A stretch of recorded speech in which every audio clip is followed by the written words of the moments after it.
옆 사람하고 한번 이렇게 인사할까요? 오늘이 맥주 감사주일이죠. 상반기를 끝내고 하반기가 시작되는 첫 주일입니다. 옆 사람에게 이렇게 인사하겠습니다. 모든 것이 하나님의 은혜입니다. 모든 것이 하나님의 은혜입니다. 뒤에도 한번 보십시오. 뒤가 무엇인지 모릅니다. 모든 것이 하나님의 은혜입니다. 상반기 동안 우리 가정과 교회 또 우리 생업 가운데 하나님께서 베풀어 주신 그 은혜가 하반기에도 풍성하게 임하기를 축복합니다. 우리는 흔히 세상을 움직이는 힘이 돈과 권력이라고 생각합니다. 그래서 많은 사람들이 돈을 얻고 권력을 가지기 위해 애쓰고 그것이 성공과 행복이라고 믿고 살아갑니다.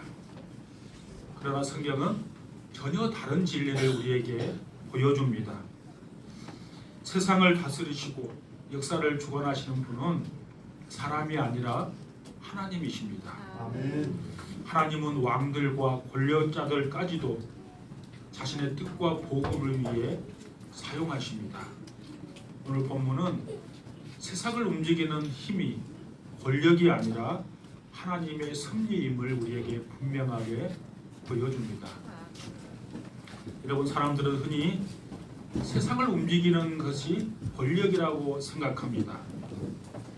대통령과 왕, 정치인과 재벌, 권력을 가진 사람들이 역사를 만들어간다고 생각합니다. 그러나 성경은 전혀 다른 관점을 우리에게 가르쳐 줍니다. 역사를 움직이시는 분은 하나님이시고 세상의 권력도 하나님의 손 안에 있는 도구일 뿐입니다. 오늘 본문에는 두 명의 권력자가 등장합니다. 총독 베스도와 아그리빠 왕입니다. 아그리빠 왕은 헤롯 대왕의 증손자입니다. 바울 시대의 그 유대 지역을 다스리는 분보 왕입니다. 그러니까 로마 황제로부터 파견받아서 나온 그 지역을 유대 지역을 다스리는 왕이었습니다. 그는 유대 종교에도 깊숙하게 관여를 했고 영향력을 미치는 왕이었습니다. 여러분, 유대 사회에서 대제사장이 굉장히 중요하잖아요. 그 대제사장의 임명권과 해임권을 가지고 있었던 사람이 바로 그 당시의 분보 왕이었습니다. 여러분, 헤롯 그 가문을 우리가 이해할 필요 있어요. 왜냐하면 성경에 헤롯 가문이 쭉 이렇게 계속 나오거든요. 그 헤롯 가문을 이해하는 것은 우리의 믿음을 돌아보는데 굉장히 중요합니다.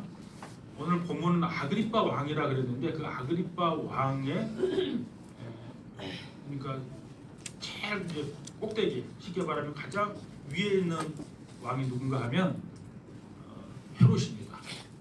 헤롯은 우리가 잘 아는 마태복음 2장에 보시면 예수님께서 이 땅에 태어나실 때 동방 박사들이 별을 보고 쭉 찾아오잖아요. 그때 헤롯 왕이 어떤 명령을 내려요? 2살 이하 된 남자애는 다 죽여라. 그 명령을 내린 사람이 마태복음 2장에 나온 헤롯 왕이에요. 그의 아들이 있었는데요. 그 아들이 헤롯 안티파스입니다.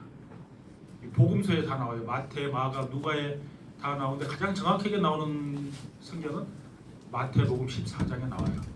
어떤 일을 했는가 하면 예수님이 이 땅에 오신 길을 준비했던 그 사람, 마지막 선지자 세례 요한이잖아요. 그 세례 요한의 목을 베었던 사람이 바로 헤롯 안티파스입니다. 또 한 형제가 있었어요. 그러니까 그 헤롯 안티파스와 한 형제가 있었는데 그 형제 이름이 외우기도 쉬워요. 어떻게 외우면 되는가 하면 여러분, 철학자 아리스토텔레스 있잖아요. 그 아리스토블루스예요. 앞에 딱 붙이면 금방 외우기 쉽죠. 아리스토블루스가 있는데 그 사람은 성경에 기록이 안 나와요. 왜 그 가문이 쭉 흘러놓는데 왜 안 나왔을까? 일찍 죽었어요. 아들을 낳고 죽었는데 왜 죽었는가 하면 아리스토블루스가 힘이 점점 커지고 권력의 욕심이 강하니까 헤롯 왕이 무서운 거예요. 자기 아들이지만 여러분 이런 말이 있잖아요. 권력은 아들과도 나누지 않는다. 이런 말이 있어요. 아들이 자신을 죽이고 그 왕위를 빼앗을 것 같은 두려움이 있어서 아버지가 자기 친아들을 죽여버려요. 그 친엄마도 같이 죽여버려요. 그러니까 자기 부인도 죽여버리고 친아들도 죽여버렸기 때문에 아리스토 블루스는 성경에 이름이 나오지 않습니다. 일찍 죽였어요. 근데 그 아들이 대신 나와요. 그 아들이 누군가 하면 우리가 지금 사도행전 계속 1장부터 보고 있잖아요. 오늘 25장에 왔는데 12장에 누가 나오는가 하면 12장 1절에 보면 헤롯이라는 왕이 등장해요. 바로 그 사람이 헤롯 아그리파 1세예요.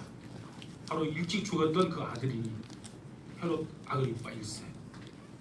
성경에는 아그리파 말은 빼고 그냥 헤롯이라는 이름만 나와요. 그 사람이 우리가 이미 살펴보았죠. 예수님의 12제자 가운데 한 명이었던 야곱을 처형시켰던 사람이 바로 헤롯 아그리파 1세입니다. 사도였던 베드로도 감옥에 집어넣었죠. 그 사람의 최후를 우리는 이미 봐서 알아요. 벌레에 물려서 그 최후가 죽임을 당하죠. 제가 그때 여러분 오래됐으니까 기억이 나는지 모르겠지만 아그리파 1세가 죽을 때 벌레에 물렸다 성경 그렇게 기록되어 있는데 벌레가 당신은 이제 의학이 발달되지 않으니까 실제로 벌레에 물릴 수도 있고 아니면 요즘으로 좀 의학으로 설명하면 어떤 바이러스에 감염돼서 죽을 수도 있죠. 어찌됐든 그 인생은 비참하게 죽고 맙니다. 그의 아들이 오늘 25장, 26장에 나오는 아그리파 왕, 정확하게 말하면 헤롯 아그리파 2세입니다. 헤롯 가문이 쭉 여러분 성경에 기록된 거 여러분 이제 아시겠죠? 이 설명을 드린가 하면 헤롯 가문은 복음을 반대하는 복음과 대척점에 서 있었어요. 제일 위에 있는 헤롯은 예수님이 이 땅에 태어나지 못하도록 오명령 죽이려고 생각했잖아요. 그리고 계속해서 그의 자녀들은 예수님의 제자들, 사도들을 죽이려고 반대편에 서 있었어요. 우리는 어떻습니까? 우리 가문을 생각해 보십시오. 우리는 복음을 받아들이고 우리 계속 자손들이 복음 안에서 믿음의 가문을 이루고 사는 것이 얼마나 복된 인생인지를 우리가 헤롯 가문을 통해서 우리가 깨닫게 됩니다. 오늘 13절을 보십시오. 13절은 이렇게 시작합니다. 수일 후에 아그리파 왕과 즉 헤롯 아그리파 2세를 말하는 거죠. 버니게는 누군가 하면 이 아그리파 왕의 누이 친동생이에요. 여동생. 제가 성경을 읽으면서 좀 특이했어요. 대부분 기록하려면 그 부인이 이름이 나와야 되는데 여동생을 기록했어요. 특별하니까 여동생이 나왔겠죠. 여동생도 설명을 하려면 굉장히 시간이 좀 복잡하니까 아무튼 이 여동생은 굉장히 권력욕이 있었던 여인이었어요. 그러니까 아마 성경에 기록하지 않았을까 싶어요. 나중에 이 사람이 어떤 데인가 하면 이때만 해도 원래 남편하고 헤어지고 지금 자기 집에 와 있었어요. 소위 말하면 친척 집에 와 있는 거랑 마찬가지죠. 오빠 집에. 나중에 로마 황제의 첩이 돼요. 권력욕이 굉장히 강한 여인이었어요. 어찌되었든 그 두 사람이 베스도는 벨릭스 총독이 해임되고 이제 후임으로 온 사람이잖아요. 그 총독에게 문안하려고 가이사라에 갔어요. 단순히 보면 예방처럼 보입니다. 그러니까 새로 총독이 부임했으니까 축하할 목적으로 온 것처럼 표면적으로는 보입니다. 그러나 하나님의 시각으로 보면 이건 단순한 방문이 아닙니다. 하나님께서 바울에게 복음을 전할 기회를 주시기 위해 했던 하나님께서 이끌어 가셨던 섭리의 과정이었습니다. 사람들은 외교라고 말하지만 하나님은 복음의 무대를 준비하고 계셨습니다. 하나님의 섭리는 평범한 일상 속에서도 일하십니다. 우리는 종종 하나님의 역사는 기적이나 특별한 사건을 통해서만 나타난다고 생각합니다. 근데 성경을 보면 하나님은 평범한 일들을 사용하십니다. 요셉이 형들에게 팔리는 사건, 모세가 갈대 상자에 담아져서 나일강에 떠내려간 사건, 룻이 보아스의 밭에 이른 사건, 이 모든 것이 다 평범한 일상처럼 보이지만 사실은 하나님께서 계획하신 섭리 가운데 일어난 일들입니다. 오늘 본문도 마찬가지입니다. 아그리빠가 지금 정치적 이유로 찾아왔어요. 그리고 총독이었던 베스도는 좀 행정적인 문제를 해결해야 되는 거예요. 그러니까 사도 바울이 죄가 없다는 것을 드러났지만 지금 사도 바울은 로마로 지금 이제 호송돼야 되잖아요. 재판받기 위해서. 그 행정적인 문제를 총독 베스도는 해결해야 했었고 사도 바울은 제수의 신분으로 감옥에 갇혀 있었습니다. 그러나 이 모든 상황을 하나님께서 하나로 엮으셔서 복음의 역사를 이루어 가십니다. 우리의 삶도 마찬가지입니다.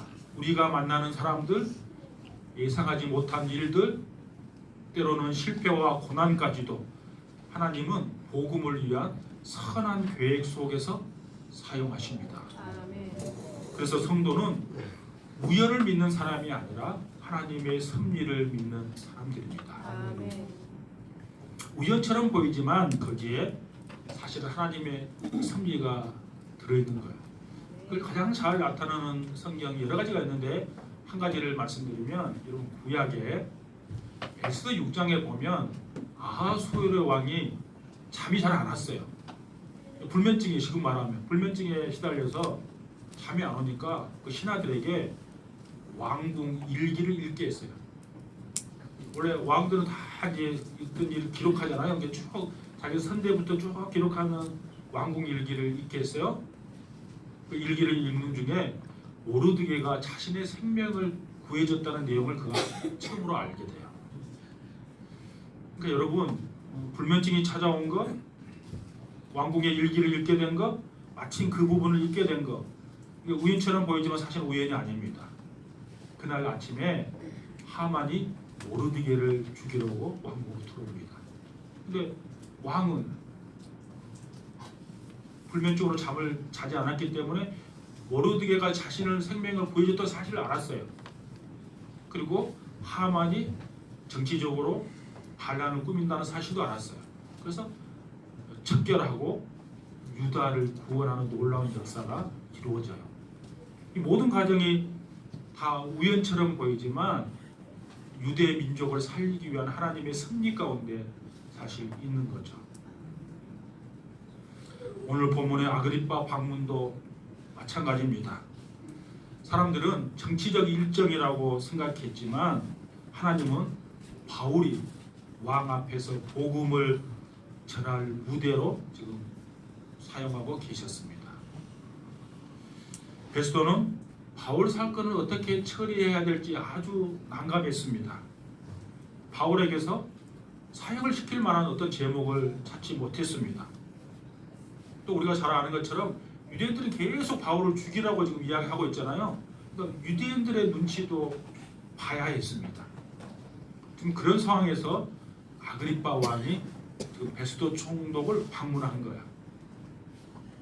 여러분 잠언 21장 1절에 보면 이렇게 기록되어 있어요. 왕의 마음이 여호와의 손에 있다. 즉 왕도 하나님의 손 아래 있어요.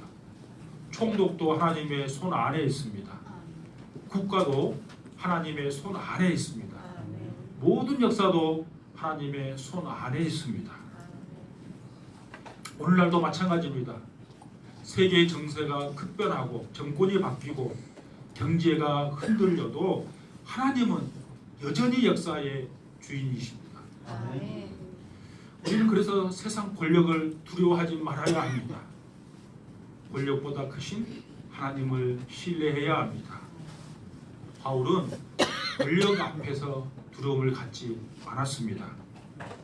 흥미로운 사실은 바울이 권력자들을 만나기 위해서 애를 쓴 것이 아닙니다. 바울은 오히려 감옥에 갇혀 있었죠.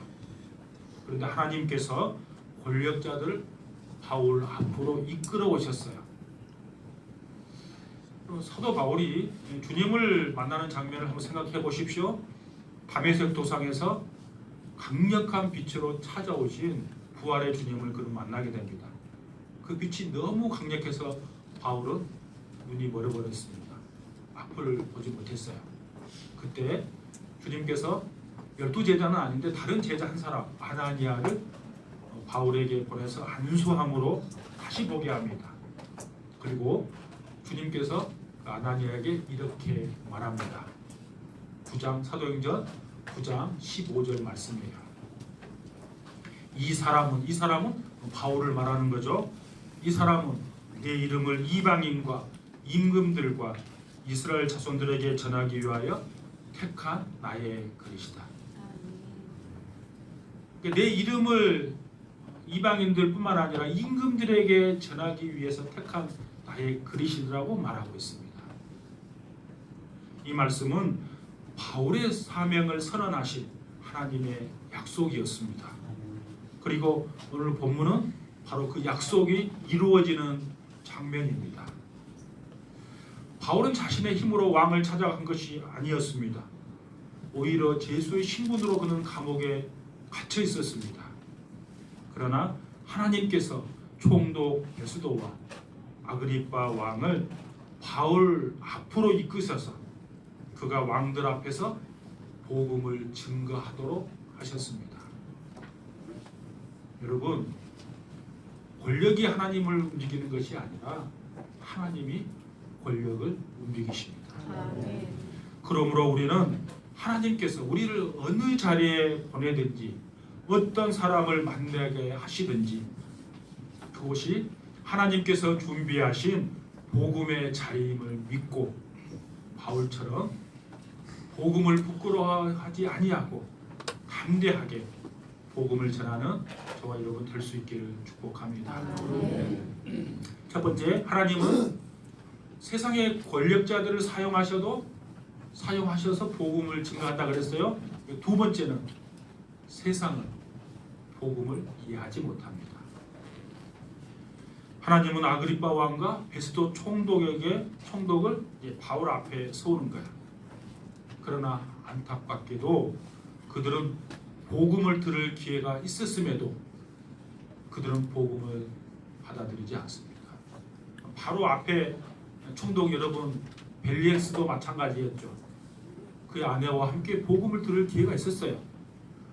바울이 복음을 전했거든요. 그러니까 우리가 이미 2주 전에 살펴본 것처럼 양심의 가책도 받았어요. 마음의 찔림도 있었어요. 두려움도 있었어요. 근데 거기까지였어요. 어디까지 못 나갔는가 하면 회개와 순종의 자리까지 나가지 못한 거예요. 복음을 들을 기회가 많이 있지만 회개의 자리까지 나아가지 않으면 내가 설령 마음에 찔림이 있어도 그 복음을 받아들이지 못하는 거예요. 오늘 두 총독과 왕도 마찬가지였어요. 또 23절에 보시면 아주 재미있는 표현이 나옵니다. 여러분 23절을 보십시오. 23절은 같이 읽겠습니다. 시작. 이튿날 아그리빠와 주어서 총장들과 시중의 높은 사람들과 함께 접견 장소에 들어오고 베스의 명으로 바울을 데려오니. 아멘. 여기서 크게 위험을 갖추고라는 표현이 있습니다. 왕이 예복을 입고 화려한 의식을 갖추고 지금 입장했다는 말이에요. 왕이니까 왕관이 있었으면 왕관이 썼을 거고 화려한 복장을 갖췄을 거예요. 그의 동생 버니게도 기부이니까 화려한 옷과 장신구를 달고 오지 않았겠어요? 천부장도 왔다 그랬어요. 천부장은 군인이니까 군복을 아마 입고 왔었을 것 같아요. 훈장을 받았으면 훈장 달지 않았겠어요? 오늘 해양대 우리 친구들 복장처럼 그런 복장을 다 갖추고 아마 입고 왔을 거예요. 또 유력 인사들도 있었잖아요. 유력 인사들도 아마 가장 화려하게 옷을 입고 등장했을 것입니다. 여러분 사도 바울을 한번 생각해 보십시오. 사도 바울은 죄인이었습니다. 그러니까 그들과는 비교됐을 거예요. 초라한 제수복을 입고 사도 바울은 등장했을 거예요. 세상의 눈으로 보면 승자는 왕이었고 패자는 바울이었습니다. 권력은 왕에게 있었고 바울은 아무 힘도 없는 제수에 불과했습니다. 그러나 하나님의 눈은 달랐습니다. 하나님은 왕이 아니라 바울을 통해서 말씀하실 준비를 하고 계셨습니다. 겉으로는 왕이 바울을 신문한 것처럼 보이지만 실제로는 복음이 왕을 심판하는 자리였습니다. 이것이 바로 하나님의 역설입니다. 고린도전서 1장 27절을 보시면 이렇게 기록되어 있습니다. 하나님께서 세상에 미련하는 것들을 택하사 지혜 있는 자들을 부끄럽게 하신다 말씀합니다. 그러니까 세상은 학벌과 직위, 재산과 명예를 성공의 기준으로 삼습니다. 그러나 하나님은 그 사람이 예수 그리스도를 믿는가, 복음을 붙들고 살고 있는지를 보십니다. 우리도 세상의 기준이 아니라 하나님의 기준으로 사람을 바라보는 그 믿음이 있어야 할 줄로 믿습니다. 여러분, 베스도는 바울을 어떻게 소개합니까? 오늘 본문 24절, 25절을 보시면 이렇게 소개합니다. 제가 24절, 25절을 조금 각색해서 요약하면 이런 말이에요. 유대인들이 죽여야 한다고 외쳐야 되지만 내가 볼 때는 바울에게서는 그 어떠한 죄도 찾을 수 없다고 베스도가 이야기합니다. 그러니까 베스도는 유대인들이 왜 바울을 고소했는지를 이해할 수 없었던 거예요. 근데 오늘 본문을 읽어보니까 어떤 상황이에요? 지금 바울은 로마 시민권을 가지고 있었기 때문에 직접 로마 황제에게 상소할 권한이 있죠. 그래서 지금 직접 상소한 거예요. 상소하면 어떻게 되는가 하면 그 지역을 다스리고 있는 총독 베스도가 바울의 제목을 적어서 이제 로마에게 황제에게 보내야 되는 거예요. 근데 오늘 본문에 보는 것처럼 그 어떤 제목도 그가 찾을 수 없으니까 지금 난감한 상황에 처한 거예요. 바로 그 상황에서 아그리빠 왕 앞에서 이제 제목을 더 찾기 위해서 신문하고 있는 거예요. 여러분, 베스도는 행정적인 문제를 해결하려고 지금 하고 있습니다. 그러나 하나님은 복음을 전할 그 자리를 마련하고 계셨습니다. 다음 장에 보면 왕과 총독, 군인들과 귀족들 앞에서 바울은 예수 그리스도의 복음을 담대히 증거합니다. 여러분, 그래서 이 바울의 재판은 실패가 아닙니다. 복음을 위한 하나님의 계획이었습니다. 우리도 살아가면서 믿음 때문에 오해받을 때가 있습니다. 세상은 우리의 신앙을 이해하지 못할 수도 있습니다. 예배가 우선하는 삶을 이해하지 못하고 정직하게 사는 것이 손해라고 생각합니다. 십자가를 붙드는 삶을 어리석은 삶이라고 세상은 생각할 수도 있습니다. 그러나 그것은 이상한 일이 아닙니다. 왜냐하면 세상은 원래부터 복음을 이해하지 못하기 때문입니다. 그러므로 우리는 세상이 박수 쳐주기를 기대하기보다는 하나님 앞에서 신실한 복음의 증인으로 살아야 합니다. 여러분, 세상이 우리의 믿음을 이해하지 못한다고 할지라도 그것 때문에 여러분 낙심하지 마십시오. 복음은 처음부터 세상의 지혜로는 깨달을 수 없는 하나님의 지혜였다고 성경은 기록하고 있습니다. 그게 고린도전서 1장에 나온 말씀이지 않습니까? 그러므로 우리는 세상의 인정이 아니라 하나님의 인정을 구하며 어떤 환경과 어떤 사람 앞에서도 담대히 예수 그리스도를 증거하는 삶을 살아가야 할 줄로 믿습니다. 제가 두 가지를 말씀드렸습니다. 하나님은 세상의 권력까지도 복음을 위해 사용하신다. 두 번째는 세상은 복음을 이해하지 못한다고 말했습니다. 그렇다면 이러한 세상 속에서 하나님의 사람들은 어떻게 살아가야 할까요? 오늘 본문은 그 다음 장으로 이어지는 장면을 준비하면서 우리에게 분명한 교훈을 줍니다. 하나님의 사람은 어떠한 자리에서도 복음을 증거합니다. 그럼 바울은 지금 제수의 신분입니다. 2년 동안 억울하게 옥살이를 하고 있었고 감옥에 갇혀 있었고 유대인들은 그를 죽이려고 혈안이 돼 있습니다. 이제 그는 왕과 총독 앞에 서게 됩니다. 보통 사람이라면 이 자리를 자신의 결벽을 주장하는 자리로 여러분 삼고 싶지 않았겠어요? 나는 죄가 없습니다. 나는 억울합니다. 나를 풀어주십시오. 이렇게 말하는 것이 일반적인 반응일 것입니다. 그러나 사도 바울은 달랐습니다. 26장에 보면 바울은 자신의 무죄를 증명해 내는 데만 그는 머물러 있지 않습니다. 오히려 하나님께서 자신을 어떻게 만나 주셨는지, 예수 그리스도의 십자가와 부활, 회개의 복음을 담대히 그는 선포합니다. 바울에게 재판장은 자신을 변호하는 자리가 아니라 복음을 전하는 자리였습니다. 그는 자신의 생명을 지킨 것보다 복음을 더 소중하게 여겼습니다. 그것이 하나님의 사람의 삶의 방식입니다. 오늘날 우리는 특별한 선교지를 가지 않는 이상 생명을 걸고 복음을 전하는 일은 흔한 일이 아닙니다. 그러나 우리에게도 생명처럼 붙들고 사는 것이 얼마든지 있을 수 있습니다. 어떤 사람에게는 그것이 돈이 될 수 있고, 어떤 사람에게는 권력과 성공이고, 어떤 사람에게는 명예가 될 수 있습니다. 문제는 그것들이 우리의 삶을 지배하기 시작할 때입니다. 하나님의 사람은 돈과 권력보다 복음을 더 가치 있게 여기고 살아야 합니다.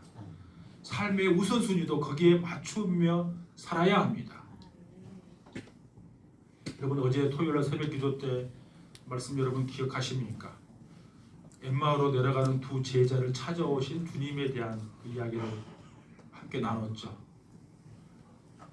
예수님께서 십자가에서 아주 무기력하게 죽임을 당하자 실망한 제자들은 예루살렘에서 아주 힘없이 엠마오로 내려가고 있었습니다.